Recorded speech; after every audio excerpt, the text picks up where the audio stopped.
Halbe Zielstra is nij onder oren Annemarie Jorritsma en Hajo Apotheker waren Fries op een wichtige post. Hij en hem binnen dan ook Grutsk. Maar hielden dit net verwachten. Dat hield net op. Nee. Dat had er dus in het verleden ook nooit doorhoond. Nee. Weer al die sociale zaken. Hè? Ja. Ja. Ja. Maar ja, we hadden nog een kabinet, daar moest dus nogal wat geïmproviseerd worden. En wat Jan en wat Nemma, hè. Ze hebben het er dus net zo volle oer. Maar weten zeker dat het hem slaagt. Want als Halbe wat in de kop had.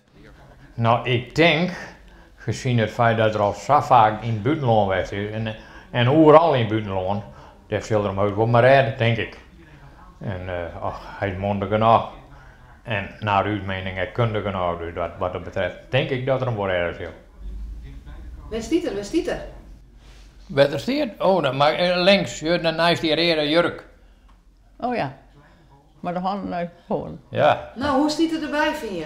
nou een beetje lullig. Ja. Ja. Hij had hem ook bij de meeste je vindt. Er is net alleen nog Grutskens bij de ouders van Halbe. Ook bij de Postdoe Club en de oud-squalmaster. En ze wie is met de nieuwe minister van Buitenlandse Zaken. Wij vinden het heel mooi als dat een Stellingwerven nou eens minister van Buitenlandse Zaken is. Hè? Ja. En vooral Halbe. Ja. En vooral Halbe. Ja. Hè? Ja. Ja. Omdat die je dan ook zo goed kennen. Of Ja. goed kennen, nou niet meer natuurlijk, maar toen in het begin. Ja. Ja, maar eigenlijk op alle kinderen hoor, die van school gaan binnen, die een plekje vonden hebben en werk hebben, dat is gewoon heel mooi.